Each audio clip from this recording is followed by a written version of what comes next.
What is up, Yankee fans? The regular season is over. The New York Yankees have won 94 games. They will not be going into the postseason as the division winner. The Yankees did their part. The Blue Jays did their part as well, though. So the Toronto Blue Jays are going to the postseason as the first place American League East champions. The New York Yankees will be going as the top wild card spot. That garners them the number 4 seed in the upcoming American League playoffs. They're set to host the Boston Red Sox. Chris, after the Yankees have swept the Orioles, the season's over, not for the Yankees, but just in general, and the postseason awaits. How you feeling today? How you doing? Just in general, man, how you feeling? Really good, man. Really good. Not really the most fun day in terms of baseball, but it's nice to kind of see a team complete their regular season journey. And it's good that you kind of go into the final game of the year and leave the final game of the year with no extra injuries and some questions getting answered. We now know Jazz Chisholm is good. We pinch hit him like he's good to go. That feels really good. And obviously Ben Rice just, left his stamp on the day. So I feel really good, Ryan. And anytime the Yankees win, I feel good. And they're ending the season on a very, very high note. Number 1 seed or not, you got to feel good about where the bats are. You got to feel good about where the bullpen is. And you feel generally good about the first 3 you have going in the wild card series. Yeah, look, the Yankees are certainly good enough to beat anybody. That is where we understand that. I think that should be the general consensus of this fan base.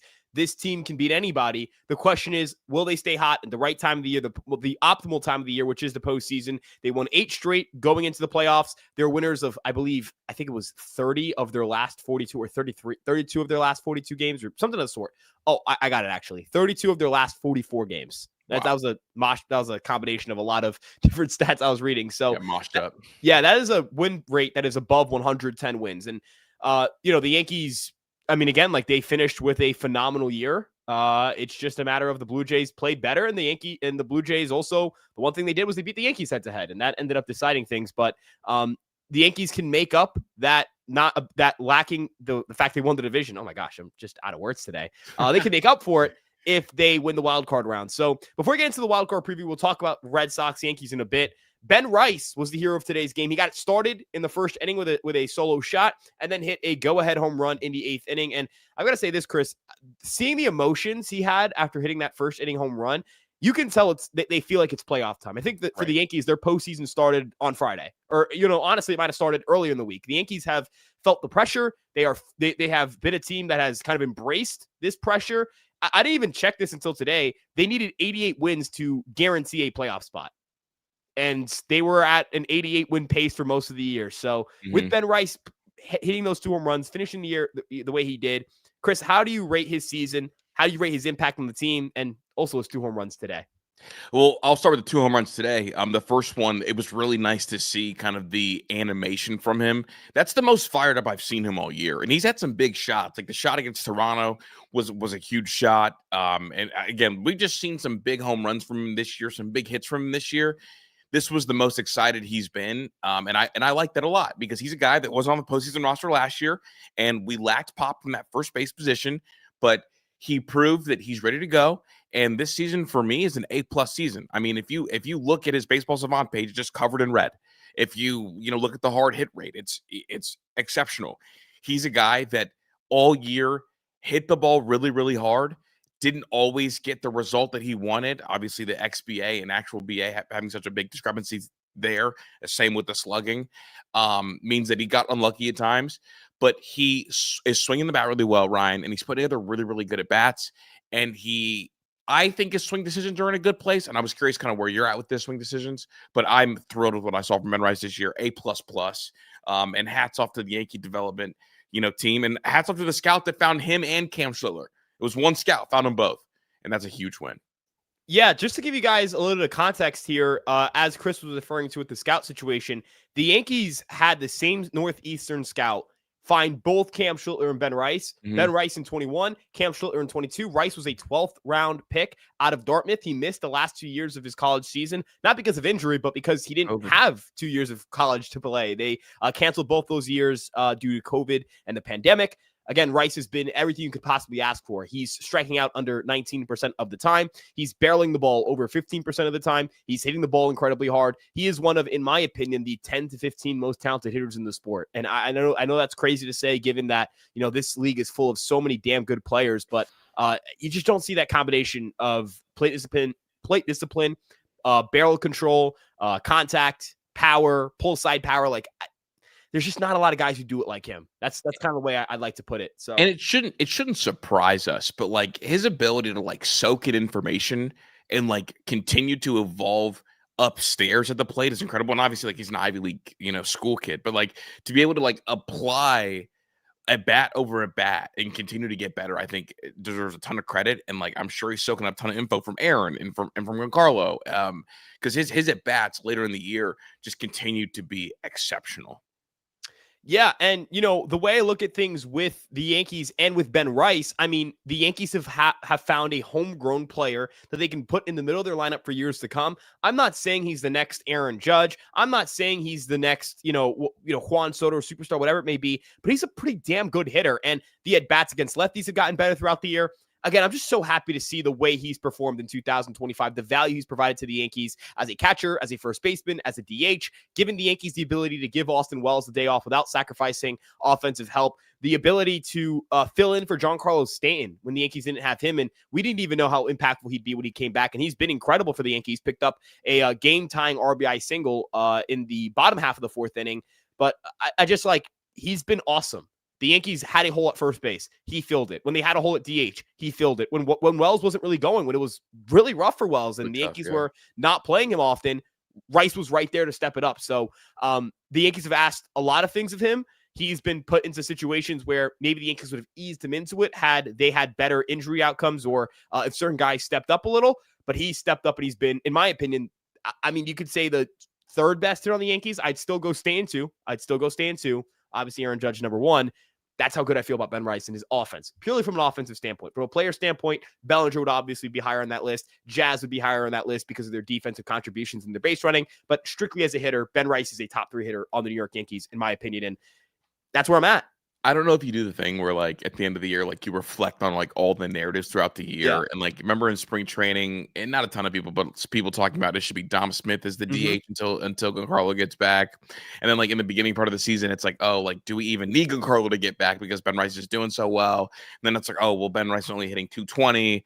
Like it's just funny, kind of the roller coaster. And amid that roller coaster, all he did was continue to hit the ball extremely hard. A 15% barrel percentage and a 56.2% hard hit percentage. Like just really elite batted ball metrics, Ryan. Like I don't know how to say, like just elite batted ball metrics. Yeah, he was. I mean, it's just the combination of skills. It's so unique. We talk about, like I mentioned in a recent live stream, Ben Rice has the lowest whiff rate for any hitter with a barrel percentage above 15%. So you think of like these elite level power guys. There's only 15 in the league. And I understand you might go, well, if there's only 15 and Ben Rice is number one out of that, how valuable is that? Well, again, number one, we're talking about like upper echelon power. Rafael Devers, Aaron Judge, Juan Soto, Shohei Ohtani, those kinds of players. And then you're looking for the guy who makes the most contact. Ben Rice is number one. And Juan Soto had kind of always been the gold standard for that. And again, I'm not going to sit here and tell you Ben Rice is Juan Soto. I'm not saying that. I want to just like make that crystal clear. But the talent and the unique combination of those skills is Soto-esque, and it's Vlad-esque. It's like, kind of like those two guys where they're, in my opinion, I view them too. I shouldn't have omitted Vlad from that. They're the kings of contact / power. Bingo. Those guys make contact like hell, and they hit the ball really hard. Ben Rice has graduated into that class of guys who do that. Obviously, again, not a better baseball player than Juan Soto. I think Vlad is a better baseball player than Ben Rice. I think those are both fair things to say. I don't think I'm, killing any Yankee fans here by doing that. But Ben Rice, the fact we can even put him in those statistical conversations is crazy. It's something I never expected, even with my highest of highs with him as a prospect. Because in 23, I was like, hey, this guy could be a big leaguer. He's not just a big leaguer, guys. He's an impact number 2, number 3 order of your order kind of hitter, and he's going to be just dirt cheap for the next few years. I mean, how many teams would love to have a guy like this? You know what's so fascinating? He hits the ball harder than Vladdy without swinging the bat as fast as Vladdy because it's just like raw strength. And I think that is what allows his whiff numbers to be so good because he doesn't have to, like, a lot of times you see the guys who swing the bat really hard so they miss more because they don't have the barrel control. But like if you look at it, it's like with him, he's not swinging the bat as hard as Vladdy, but still hard, but hitting the ball harder than Vladdy. So it's just an interesting, I guess, like if you're going to apply what he does and seeing it. And today, today, Ryan, they freaking needed it, man. Like they needed the 2 home runs for him today to get it started and to close the door. Like great job from Ben today. Yeah, they needed him to be everything and more, and that's exactly what he was for the New York Yankees today. And one other thing I want to mention with Ben Rice is the fact that I think he's gotten better defensively at first. He's not a great defender there just yet. Like, I don't think he's like a particularly standout defender, but like the natural instincts, some of the things you'll see from him at first, like he's starting to pick up on some of the small things a first baseman learns. Like, the scoops, there's a big gap in scoops between like Goldschmidt and Rice. Goldschmidt's the clearly better scooper. Rice needs to be a better scooper. But number one, I think that towards the end of the year, like the last few weeks, his scooping was a little bit better. And again, the natural, like, hey, you play a position, you know where you have to be kind of thing. Chris, I think defense sometimes it's a matter of just being in the right spot when you need to. I don't need Ben Rice to win a Gold Glove. I just need him to make sure he's at first when he needs to. He scoops enough throws. If the pitch, he knows when to cover. He knows when the pitcher's going to cover. All that stuff. I don't need him to be like, I don't know, Freddie Freeman out there where he's making great diving grabs or anything. I just need to make sure the routine is done with him. I feel like he's starting to pick up on that stuff. And as you mentioned, that Ivy League background, I think that helps him. He's such a smart individual that helps him as a ball player. No, I 100% agree. 100% agree. Just a fantastic year from him. And it's funny because like, I guess we hadn't been talking at this point, but I thought it was I had Christian Walker on my wish list. Mm-hmm. I did. And to end the year, we're talking about Ben Rice in comparison to being just a cut below the Sotos and the Vladdies in terms of hitting the ball. And we can all sit here and say he's been far better than Christian Walker would have been here. Yeah, and I wanted Christian Walker too. That's a great poll because we talk about like offseason narratives. I really wanted. Yeah, because what I'm doing, Ryan, is like we're now at the end of the year. And like I just remember thinking about things at the beginning of the year and like, in the offseason, like what was going on. Like I wanted Christian Walker. Yeah, I did too. And I thought like, hey, my thought was, okay, I don't think the Yankees want to trust Ben Rice to be the only first baseman on the roster. And that Stan's going to get hurt. There's going to be playing time for Ben Rice. Like that was my mentality, was there's going to be playing time for Ben Rice some way, somehow.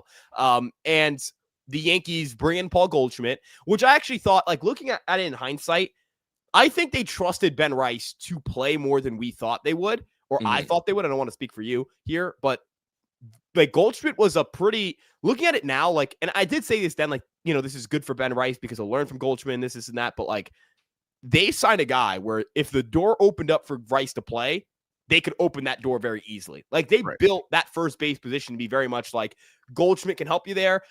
If first base just flops from both of them, you have Bellinger who can play first and you just do Grisham and Dominguez in the outfield. And that also wouldn't have been that bad of an alignment based on the years that these guys have had. But again, just credit to Brian Cashman because he filled together that first base room. I want to pull up the numbers here in terms of like production from first base. So as a first baseman, not just primary position, the Yankees got a grand total of this is in 20. Oh, okay. As first baseman, the Yankees got 13 home runs in the position. That's interesting. That's not counting today. That's 15. Well, my next point was going to be, do you remember like last year, what was a story? Yeah. Like our first baseman home run came in the summertime. They didn't hit another one after that. Yeah, it was nuts. I mean, I'm saying like for the last Yankee first base home run last season to be in the summertime. And then for this year, on the very last day, the first baseman or a first baseman on the team to hit two of them. It's just night and day. And also, on a per rate basis, in terms of weighted runs created plus, 78 versus 103 this year. So they went from like unplayable to an above average unit. And that's also, again, like when you look at what you're going to be able to do in the postseason, Rice will be able to play first. Goldschmidt will be able to play first against lefties. So you can platoon them and use them very effectively. Again, just a very strong year from Rice. Is there anything else you want to add in regard to Mr. Rice here? No, just excited. He's on the way up. He's on the way up, and he is going to be, again, like a huge piece for cash. Here we go. Replacing Juan Soto was never going to be easy. It was going to need to be a guy like Ben Rice elevating, a guy like Cody Bellinger coming and being really good. Grisham came, obviously got a lot better. Like the bats that a lot of people, I guess, across the MLB did not expect to be good, they were all good. And obviously I think Ben Rice was the best of the bats. So really thrilled for him. A+ on the year. And I love that he's like from Boston and a Yankee fan growing up too. Adds to the story. Really, really thrilled for Ben Rice. Yeah. And as you mentioned, like Yankees, I don't know where the Yankees are without Ben Rice. Yeah. I don't know what that first base room looks like. I don't know what that DH room looked like without Stanton. Oh my gosh. I mean, there's just no way to have known. There's no way to have known that Ben Rice was going to have to play this big of a role. without assuming Stanton was going to get hurt right away for as long as he was. And he stepped up. And again, kudos to Rice. Now, moving on to another homegrown player, or technically wasn't originally signed with the Yankees, but Luis Gil's homegrown. I'm sorry. Yeah. He made his final start today. 2 runs allowed across 5 innings. Again, not a lot of strikeouts. There was only 2 strikeouts to 2 walks, 2 home runs allowed. But what I will say in terms of like whiff rate, he did have a 30% whiff rate today, which I think is somewhat of an encouraging sign. All signs point to Luis Gil not being available for the wild card because of his rest. He's going to need multiple days off. He's not going to be around to pitch the first 2 games, so I don't think he's going to be around. Where are you at with Luis Gil right now? Because it seems like the Yankees have made it pretty obvious they don't think the ERA is reflective of how good he is, and that's not in a good way. So, Chris, where are we at with Mr. Gil right now? You know, it's funny because he's been a Boston killer, but obviously we're not going to see him in the Boston series. Yeah. For Luis Gil, I think that this year is it's going to be treated as like a developmental year. This last start, the velo was up, Ryan. I don't know if you noticed that, but he was throwing the ball harder than he had been in previous starts when we felt like he was trying to control the zone and struggling at that. And because of that, he got 10 swings and misses. So the velo being up, I thought was encouraging. For me this year felt like a year where he couldn't get the feel down and couldn't get exactly right. And I think that maybe next year we'll get the better version of him. We're really lucky that Camp Schiller kind of came in and is who he is. But for Luis Gil, I probably give him like a B minus on the year, slightly below what I would have liked. But I am glad that he did avoid the meltdowns. Like there were no really bad meltdowns for him this year. And if you do pitch him in the postseason, you don't feel horrible about it. You just don't love it. Similar to last year, right? Like last year, we didn't see Luis Gil until the CS, correct? Or is that right? Or did we see him earlier than that? We did not see Luis Gil until the CS. Yes, he was the game 4 starter. Yeah, and he got 4. It was, very stressful. And that's kind of how I feel about Luis Gil now. But it's a weird watch, man. It's a weird watch, but I do think he is going to be a plus starter down the road. Yeah, and I'll say this. Look, this final start I actually like from Luis Gil. He did a job. Like I was very happy with how he did today. And again, I'll say this too. Like I needed results today. Mm-hmm. Today was a results day. Today wasn't a like, all right, I need to see the strikeouts. Like I want to see what I need to see to get him right for the postseason. I just need results. And you know what? He pitched pretty well. Like I know the 2 runs, those aren't great, but he did a job. Like he kept the Yankees in this game. I've made it very clear I don't trust Luis Gil in a playoff setting, and that I think for 2025, you have to look at the underlying metrics and go, there's not a lot to take away from that's positive here, even if the ERA is good.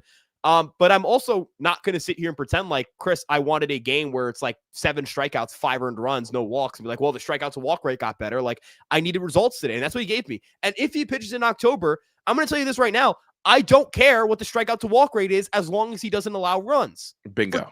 For 2026, I'll worry about 2026. I'll worry about what's next. I'll worry about how projection models view him. I'll worry about that when we get there.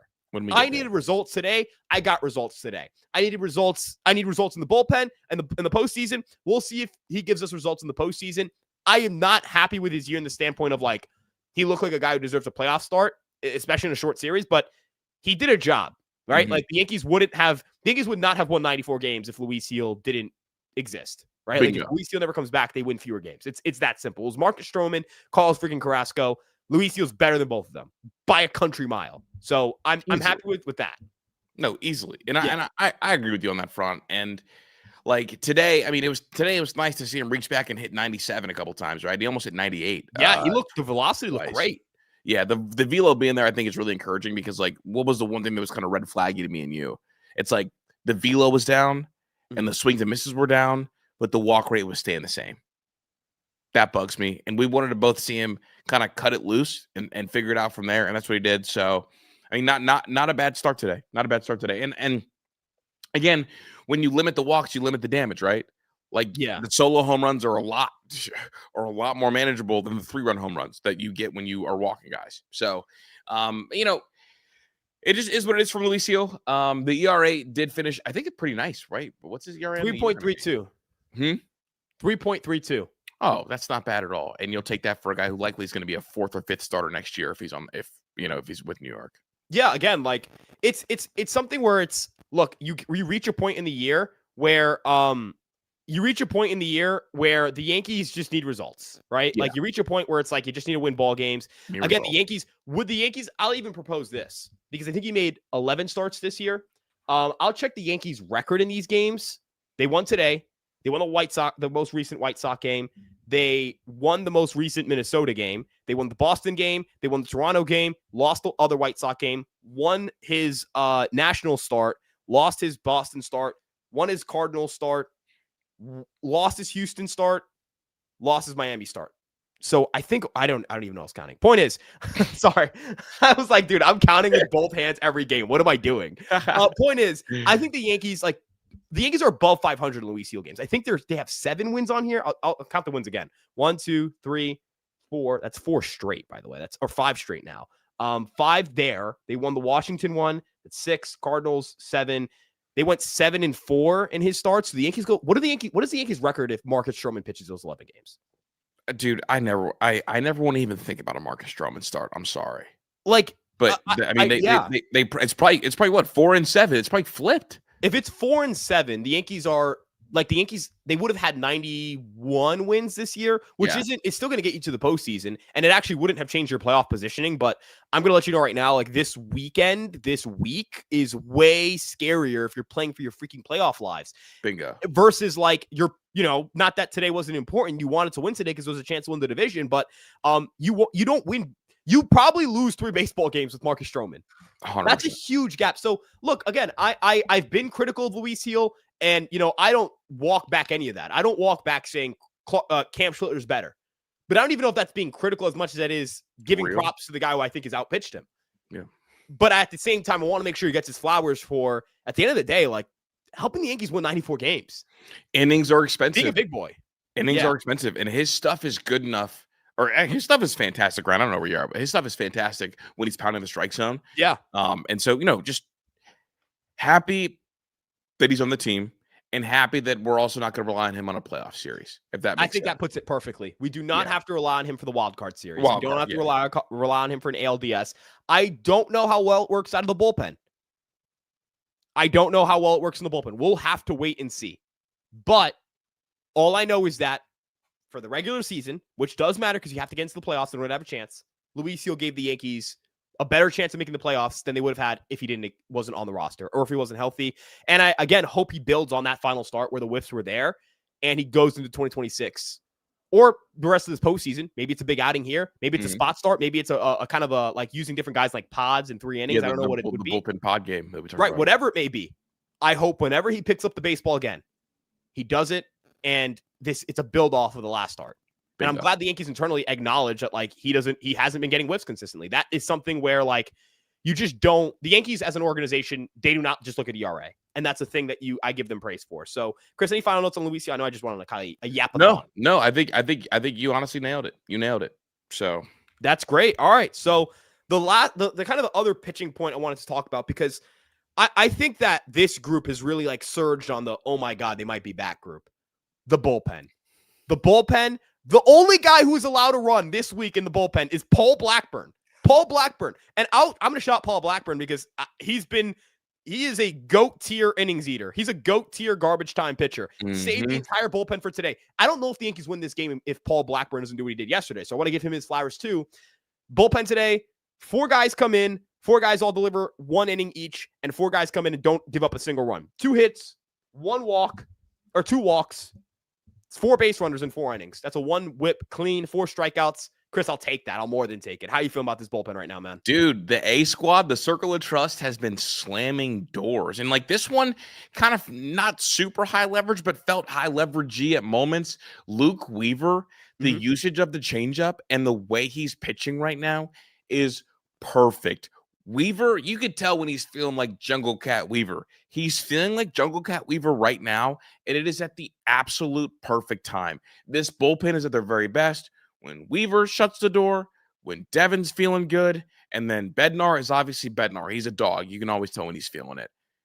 I love it, man. Again, I'll keep referencing it. Our first episode we did together, you and Sam asked me, what is your read on this, and what do you need to see to feel good about this team making a postseason run? And it was, I just want the bullpen to pitch how I'm capable of them pitching. Like, I know they're Mhm. capable of pitching. I know that their stuff is good enough in the bullpen for them to slam doors. And now it's like bullpens are like kickers, man. You want them to be mentally in a really good place. That's a This great bullpen, analogy. this bullpen is mentally in a great place. And because of that, I'm in a great place. Yeah, I agree. I fully agree. And again, back to the Weaver point, because want to just shout it out one more time for the people at home. Luke Weaver today. What is the pitch he threw more than any other pitch in his repertoire? You want to take a guess, Chris? Please change up. It's the changeup. 8 Dang. changeups, 5 fastballs, 2 cutters. In his last 6 appearances, he has not allowed a single earned run. He has struck out 6 batters in 5 2/3 innings of work, 1 walk, and it is while throwing the changeup more than any other pitch in his repertoire. Granted, marginally more than the fastball. It's a 3 percentage point difference. But the overall usage rate this year, 60% fastball, 29.5% changeup.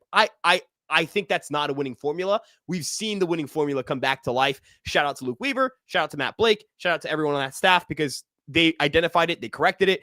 Devin Williams, one more time, not low-lev Dev anymore. He's graduated. He has graduated into high-lev Dev. High Lev provides a scoreless inning as well. He's been on fire as of late. Didn't pick up any strikeouts, which I think is his first time not having a strikeout in an outing. That's actually wild. Yeah, but he was awesome, and really a lot of soft contact. The hit he gave up was a bloop. David Bednar walks the first guy, and you're like, oof, right? Like, not great. Like, let's kind of like dial it in here. Doesn't matter. He was just messing with him, just toying with him. Strikes out 2. He finishes a really strong first year, whatever you want to call it, with the Yankees.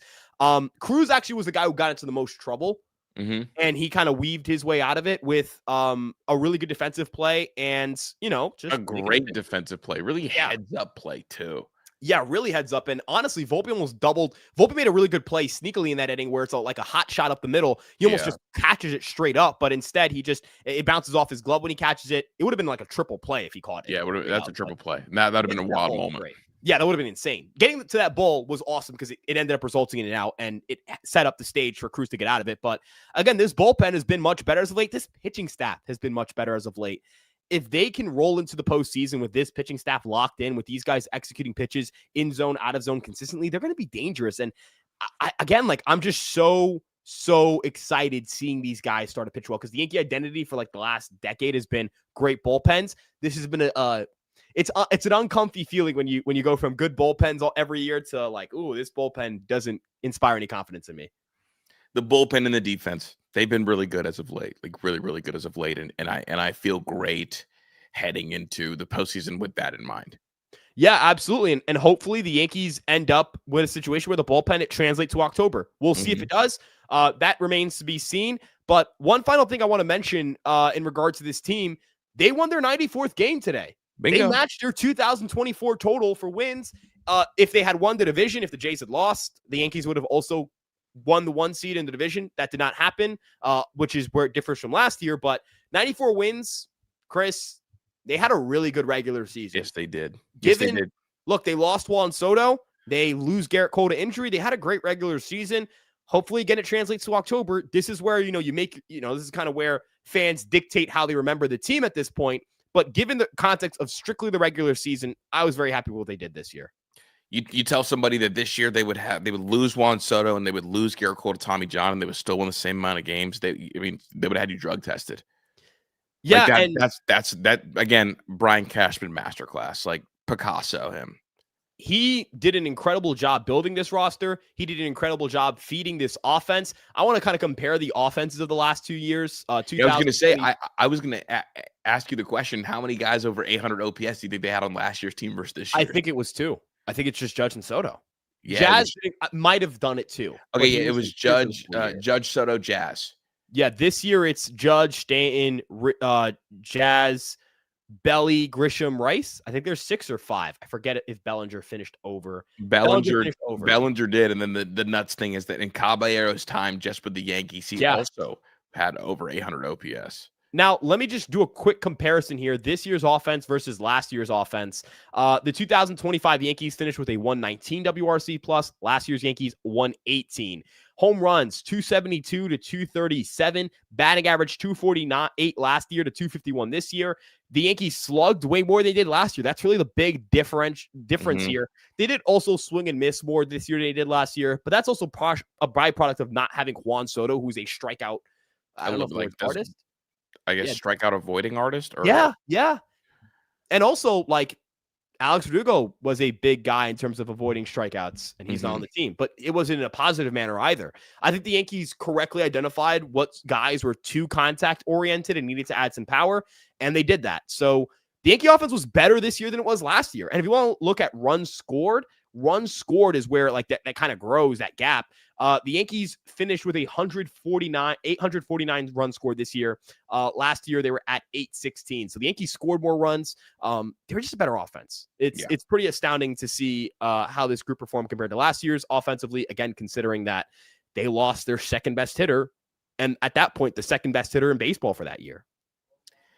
You nailed it. I mean, again, this offense got better, and it's like I don't want to do it, but the Mets missed the playoffs, and yeah, they did. And, you know, I'm not trying to look, I think it's funny. Obviously, like, it's pretty funny whenever a team that like spends a lot of money doesn't make it. Like when the Yankees didn't make it in 23, it wasn't funny to me at the time. Yeah. Looking back, it's funny.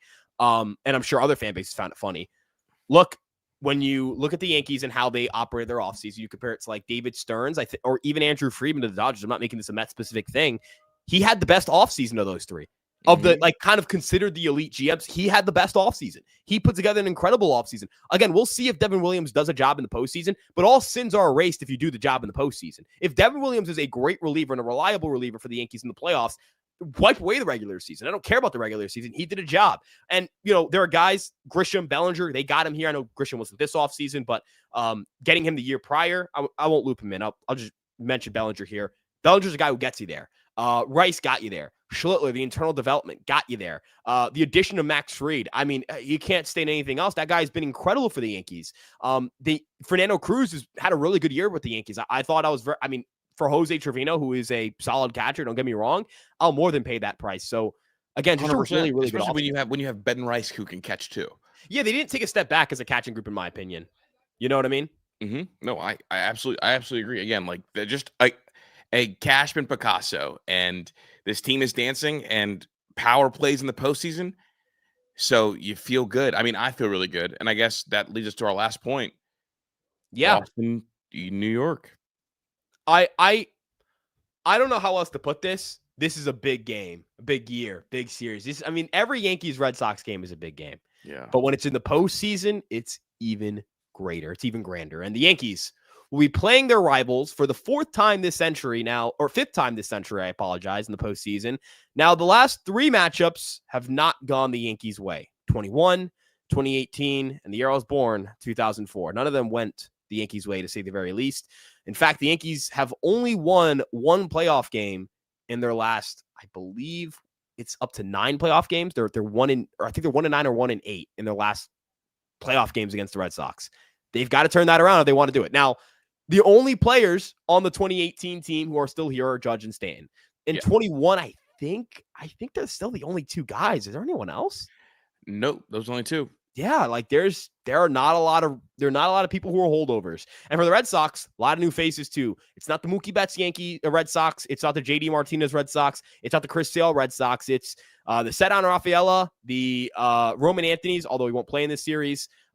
Your Garrett Crochet's, Brian Bayos of the world.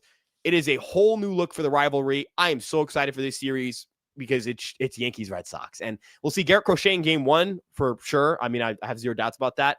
I'm not sure if it's Bayo, Giolito 2-3, but I would assume it is. For the Yankees, we know what it is. It's Fried, Rodon, Schlittler. Chris, how you feeling about the series and really early thoughts on that series and the magnitude of it? I have been thrilled with our previous two, I guess, games against Crochet. I thought they worked really good at bats. I thought they made Crochet work. I thought they got the pitch count up. And I thought they hit him at times to make me really raise my eyebrows. In fact, if Will Warren doesn't have the meltdown ending, I believe that was the Crochet game. I mean, that game and the narrative is a lot different. I feel very good because I think Boston is a bat or two down. I don't know if they have enough bats.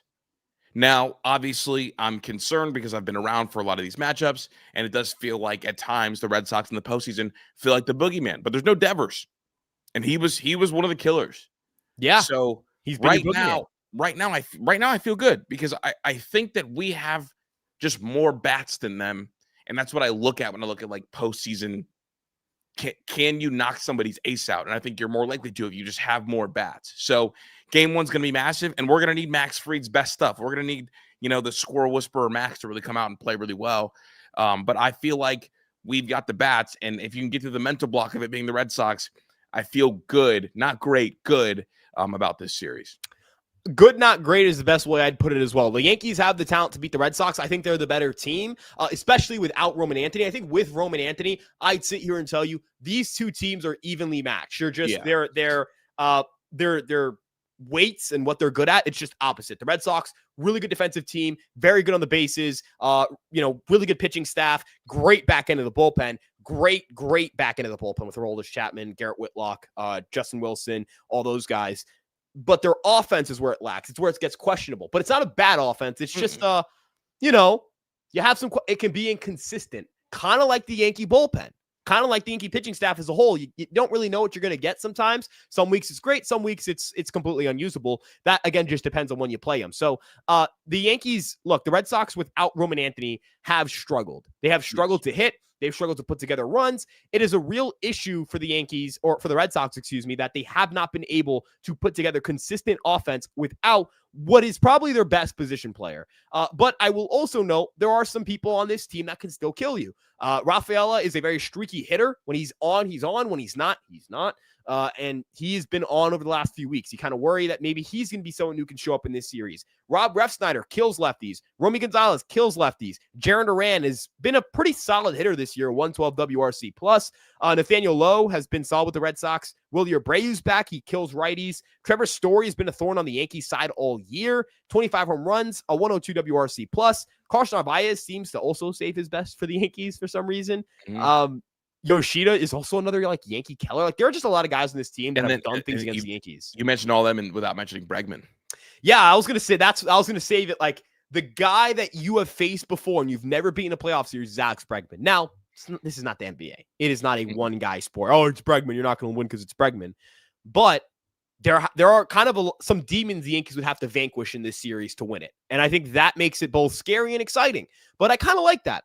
It's kind of like last year where, you look at the ALCS, the demon they had to vanquish was, can they finally win an ALCS? They couldn't win the ALCS.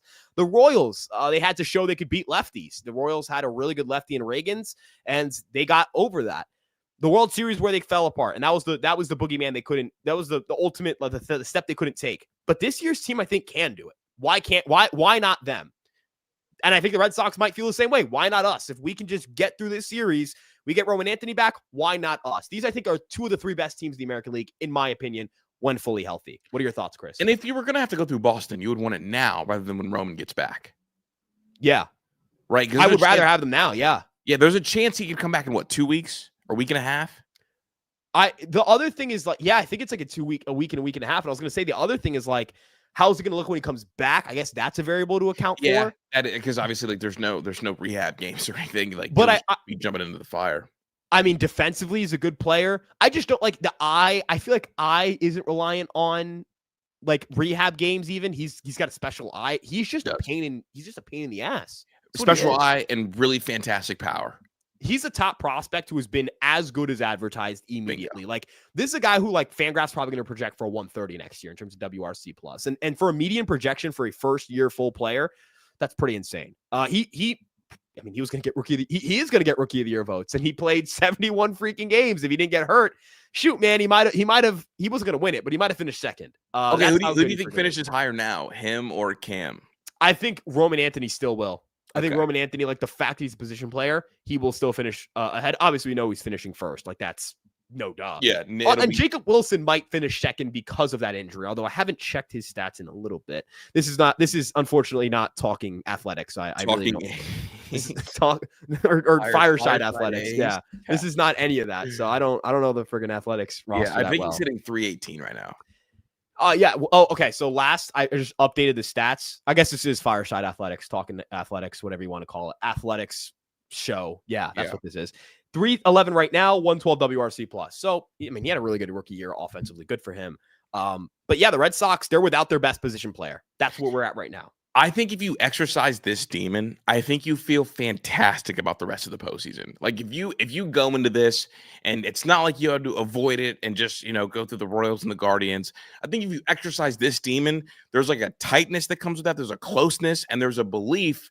And for Aaron Judge in particular, like Aaron Judge against the Red Sox this year has been fantastic. Like get in the book bag, let's go. If Aaron Judge comes out in this wild card series, Ryan, and is hot, everybody run because it's coming.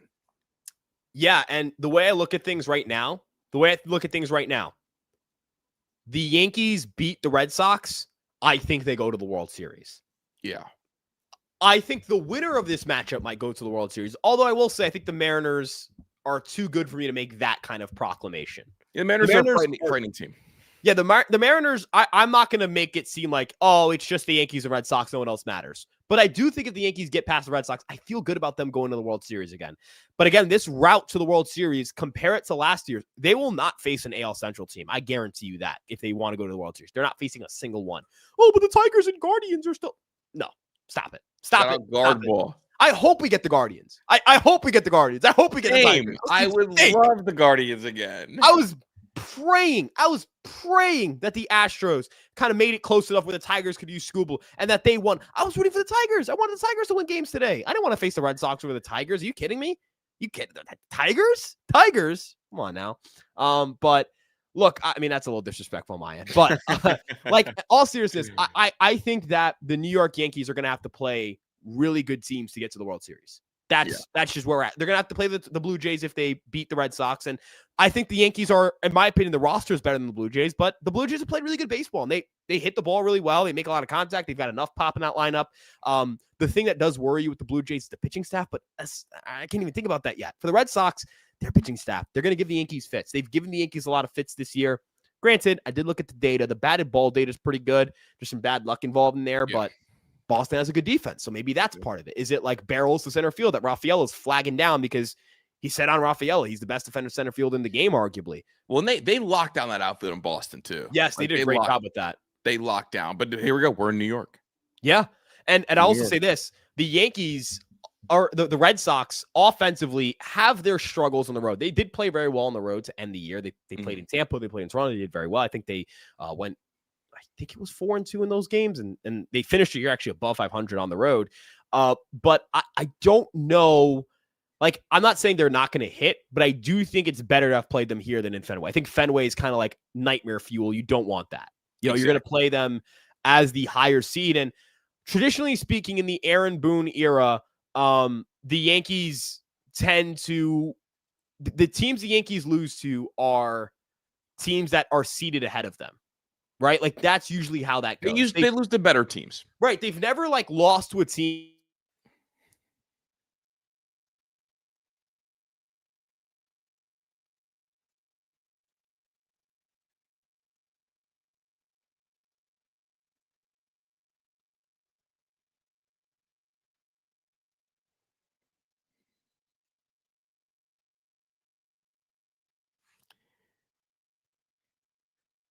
He's frozen and I'm not frozen. Okay. Well, I guess to continue his point, I don't know who's frozen.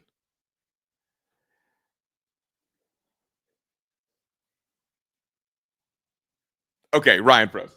To continue his point, in the Aaron Boone era, they tend to lose to teams that they are not better than, or that I guess are higher seeded, instead of teams that are not. Okay, now I'm in the middle. Cool beans. I can't really end the stream, so now we're just rocking out over here. Thanks, D. I appreciate you. You got the big line in the middle. But no, anyway, I feel good about the Boston series. I feel as good as I can feel, just all things considered. I think our last time we faced Crochet, we're hitting the ball hard enough out there that it feels like we do have the leg up. And again, like, they just have some bats missing. And I think power plays. And for the first time, I think in the last 4 years, which is freaking crazy to say, I trust the Yankee defense and base running. I think this team, despite popular belief, can win games in a bunch of different ways. I think right now, You can win games Sorry, guys. without hitting home runs. You can win games on the bases. You can win games with your defense. You can win games with your bullpen, as opposed to the belief that you can only win games if you hit home runs. Ryan, welcome back. I don't know who froze, good brother. So, dude, my computer, I don't know what happened. My internet just started not working, so that stinks. But dog, dude, remember earlier we were on a call and my computer decided you know what, we're just done right now. yeah, So, dude, I thought it was happening again. So I'm we're welcome back. I was just continuing your point about the Yankees. Yeah, so with the Yankees, I like that the Yankees are playing the Red Sox here at New York. I like that the Yankees are the higher seed. The Yankees tend to beat the teams they should beat in the postseason. And I'm going to say this again. Like, I don't even know if it's a seeding thing as much as it is just like a talent thing.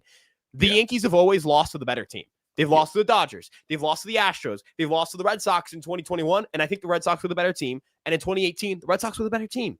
17, they lost to the Astros. They were the better team. When they lost to the Rays in 2020, they were the better team. Like, they lose to the better team really every single time. And I know that people are going to say, well, you can't beat the Red Sox. It can't beat non-AL Central teams. I don't think that's the case. I just think that, typically speaking, the Yankees find themselves in between the best team in the American League and the AL Central teams. The AL Central teams are usually worse.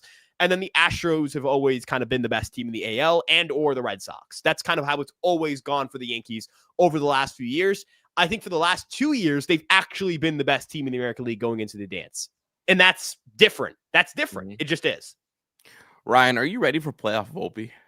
I think I am, because for me at least, like Anthony Volpe, like last year, well, unlike last year was pretty good. This year gives him a chance to like just wipe it away. I want guys who struggle to turn up so badly. Like, I so badly want Devin Williams to turn up. I want Volpe to turn up. I want those guys. I want those guys to like be dogs in the postseason. I want Volpe to win like ALCS MVP. I want something crazy for him, man. Dude, Volpe with rest. He was so bad to end the year last year. Then the postseason came with rest. Volpe with rest. This was his slash line, Ryan. 286. With a 407 on base, 408 slugging, and an OPS of 815. Wow. Dog, he hooped, man. I'm saying, and this is what's going to happen, Ryan.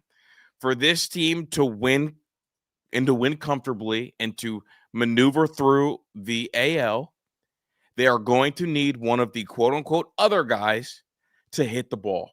And the other guys on this team, Caballero, Volpe, McMahon, those are the other guys, because everybody else we see pop and power, right? Everywhere else we see it. And Wells is the other one. Wells is one of the other guys as well. Because the stars, we need two of them, three of them to really, really show up. But we need one of the other guys to hit, and Rosario, another one of the other guys. I'm just saying, man, Volpe with rest, X cortisone shot. I mean, you're looking at, what did Sam say? Bobby Witt Jr. You give Volpe a cortisone shot, that guy goes stupid. I'm saying like cortisone shot and multiply it by some rest. We might be talking about one of the best ever. And all it takes is one hit. All it takes in a 3-game series, all I got to do is have one big hit, right? And you win a series off that. One thing I want to point out, because this is a series where we will see lefties: Chapman, Crochet, Fried, Rodon, shout out Tim Hill, Justin Wilson. You're going to see some big time lefties in this series. They're going to play a big role in this. The Yankees have on their active roster. So this is, and I'm assuming that no one's going to be added from the Red Sox or the Yankees that are going to be added to the roster that isn't on the current roster. Maybe you see Slater get off the roster for JC Escarra. Maybe, I'm not sure. But the Yankees right now have a 262, 343, 473 slash line on their active roster against lefties. That is the 7th highest average, 2nd highest OBP, highest slug, highest WRC plus, and obviously highest OPS. The Red Sox are 16th in WRC plus against lefties on their active roster at 96. Their on-base percentage, 314. That's 18th. Their slugging percentage, Boston currently ranks... They're 13th at 403, so they do slug, but they don't get really on base in these matchups. So can the Yankees lefties hit, like, Fried is not a better pitcher than Garrett Crochet. I'm not being a doomer here by saying that, right? Like, Garrett Crochet is better than Max Fried at baseball. That's just where we're at right now. But is the gap in offense going to be able to make up for, like, is Garrett Crochet facing a tougher lineup going to help mitigate Fried being not as good of a pitcher? I think that could be the case in a game 1 matchup, and that gives me some confidence going into Tuesday. Did they give us the fried rice battery mate to get ready for game one? Because they hadn't Rice hadn't caught for Fried all year long. Mm-hmm. And right now, you're going to go face Crochet. You want Goldie at first. You want Stanton in the lineup. Did they give us the Fried Rice battery mate to get ready for this game? And what we got from that, and I'll have to go back and look to see who's calling pitches, but we know Ben Rice is brilliant. We know he's super intelligent. He's not as good of a framer as Austin Wells. But I'm saying, did we see that? And was that kind of a let's see if this works. Let's see how Max likes Ben Rice back there. And I believe he had a career high in strikeouts that game. Yeah. And I also say this, like the Yankees threw out very so I've always wondered if the Yankees would put Rosario in because of the defense with Fried on the mound, Rice behind the plate because of the defense with Fried on the mound. The Yankees were like, hey, we trust Max Fried to pitch well enough without a great defense behind him. Or were they just testing it, thinking that this could be an option? Because you don't want the first time Ben catches for Max to be in the postseason against Max Fried, and here we against Crochet. And maybe it's not both. Maybe you play McMahon at 30. You still have Ben Rice back there. Well, what I'll say is I think that they did that to see if they could feel comfortable like putting certain guys in certain positions. I think the Yankees will live with Amed Rosario at third if Jose Caballero plays second. Yeah. And the reason I say that is not because third isn't an important defensive position, but I think the Yankees view it as like, he's just got to get a glove down, right? Like he's just kind of got to put the glove down and get the ball over. Like that's kind of really it. He's not a great defender there either. He's a bad defender wherever you put him, but he's such a good hitter against Crochet. You're going to have to play him in this game. Yeah, I wouldn't be mad. Here's the thing. I'm really excited about the challenge of the Red Sox. Like I'm thrilled about it. I mean, quietly, like to be able to end their season, I think feels good, and the thought of that really excites me. Especially with the way this team has kind of picked up recently. But I wouldn't be mad if they started McMahon against Crochet just because you'd have all the other bats. I wouldn't be mad if you started Rosario because we just saw Rosario have success against Crochet. Like, I wouldn't be mad at either. And I think, again, this Yankee team, unlike previous teams, there's so much flexibility in this lineup. In so many ways, they can cut you down. So I'm really curious to see if Aaron Boone will get bold and put Ben Rice behind the dish. And here's the thing. Ben Rice's bat plays. Yeah. And like, if you are conceding that Crochet is the better pitcher, let's get as much offense as we can. I think Ben Rice being back there makes sense because you're going to want to play Goldie against a lefty. Yeah, and the way I look at things with the offense, I think it's a matter of like if Caballero plays between McMahon. Okay. Like I think Caballero's the odd man out if McMahon plays. The reason I say that is because Rosario is just so good against Crochet. His numbers in his career are dominant. And for Caballero, like good defender, but would you rather have Rosario? Would you rather have Rosario, McMahon, Rosario at second, McMahon at third, or Caballero at second, McMahon at third, defensively and offensively, like as a tandem against Crochet? I'd rather have Rosario in there. Like, I think so too. At that point in time, I think so too. Yeah, he could be the odd man out. And Caballero is going to be valuable as a pinch runner. Like Caballero, the fact that you can start him, play him off the bench, bring him in a pinch running role, like bottom of the eighth inning, tie game, guy reaches. Let's say it's Stanton, like Caballero needs to be in that spot. Caballero being in that spot can win you a baseball game. Now, the Red Sox, they do very well in terms of like cutting down runners. Amed Rosario. Carlos Narvaez is a very good defensive catcher, and that will present some issues for the Yankees. But depending on the certain reliever on the mound, cough, cough, Aroldis Chapman, cough, cough, they can steal on certain guys. Yeah. The right guy on the mound is going to give the opportunity for the Yankees to steal. And I think that's where Caballero is going to be able to show off a little bit of his skill set. Maybe he starts. We shall see. I'm not 100% certain that Caballero is or isn't starting, but I think Rosario gets the nod over him. And again, like the numbers speak for themselves with these guys against lefties. Yeah, the Yankees are the best offensive baseball against lefties, active roster or not. Also, I love watching Rosario hit, dude. He pimps singles, he pimps ground outs, he pimps home runs. So I'm in on Rosario. And the other thing here is all it takes. I think the game plan for the Yankees, I don't think you're going to beat Crochet or beat the Red Sox by beating Crochet. Jack Curry said this in the post-game show. The Yankees have sometimes faced Pedro Martinez and they beat the Red Sox. They didn't beat Pedro, though, but they beat the Red Sox. Mm-hmm. If you can force Crochet out in the sixth or after six, I'm not saying the Red Sox bullpen is free eats. It's not. But it's cheaper eats than Crochet. Right. It's you're putting three guys have to be on against this lineup. That's the situation you put them in. For the Yankees, if you can have even the first inning is kind of where I look at for the Yankees and go, they can set the tone. Free throws a scoreless inning, and then Aaron Judge he's able to do it against Crochet. I know he's had his strikeouts, but he also can do it against Crochet. Just get me one. Right. If 9-9. Let me tell you right now, if something in the scenario of like Ben Rice reaches, he's leading off and he reaches on a walk or he picks up a single, Judge hits a home run, and it's not the Red Sox. Assuming the Red Sox haven't scored in the first half of that inning, Chris, the ballpark's going nuts. Oh, Chris, it's going to go crazy. I think the Yankees scoring first. Not that it's going to be the deciding factor, but no, it's definitely helpful. Yeah. I wish I would have jotted down. Michael Kay said the record when they scored in the first inning, and they lead all of baseball in first inning scoring. Yeah, Judge set the record the Yankees set the record for most. The Yankees set the record, and then the Judge also set the record for first inning home runs, I believe, too. Yeah, I like a question from here. What are our starting lineups for Game 1? Chris, what would your starting lineup be for Game 1 if you had to put one together? Pick one out. Okay, on the spot. I'm probably going. I mean, shoot, I'm probably leading off Ben Rice. I agree. And then I'm going Judge 2. Probably bumping him up 1.